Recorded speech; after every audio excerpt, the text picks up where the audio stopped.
La société Songa Mining lancera prochainement les travaux de la construction de la ligne ferroviaire entre le département de la Songa et du Kwilu. C'est l'objectif de la signature du contrat de partenariat qui a eu lieu ce 5 décembre à Brazzaville entre le Congo et le Cameroun, représentés respectivement par Pierre Oba, ministre d'État, ministre de l'Industrie minière, Honoré Saï, ministre des Transports, et Ngalé Biléré, ministre camerounais des Transports.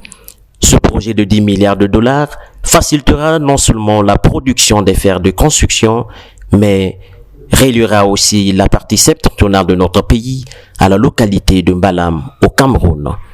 Au-delà de cela, au total, pour la République du Congo, nous en verrons le détail tout à l'heure, ce sera plus de 23 milliards de dollars de revenus fiscaux directs générés le long du projet, aussi bien dans sa partie minière que dans sa partie infrastructure.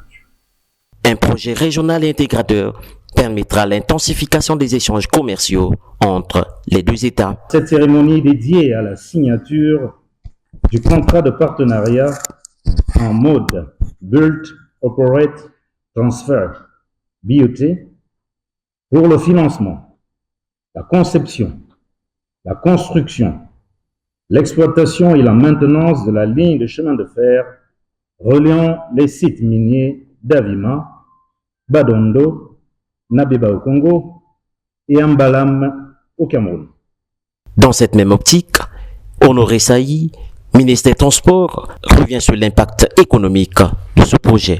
Je tiens ici à reconnaître les efforts fournis, et comme il a si bien dit, par deux chefs d'État, son Excellence Denis Sassou Nguesso et Paul Biya, dans la construction de ce départ, de ce nouveau départ de l'Afrique.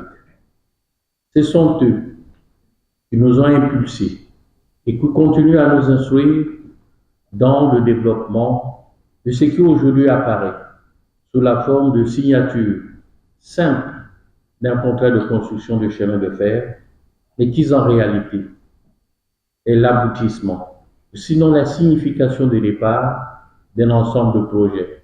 Sa mise en œuvre créera plus de 20 000 emplois directs et indirects.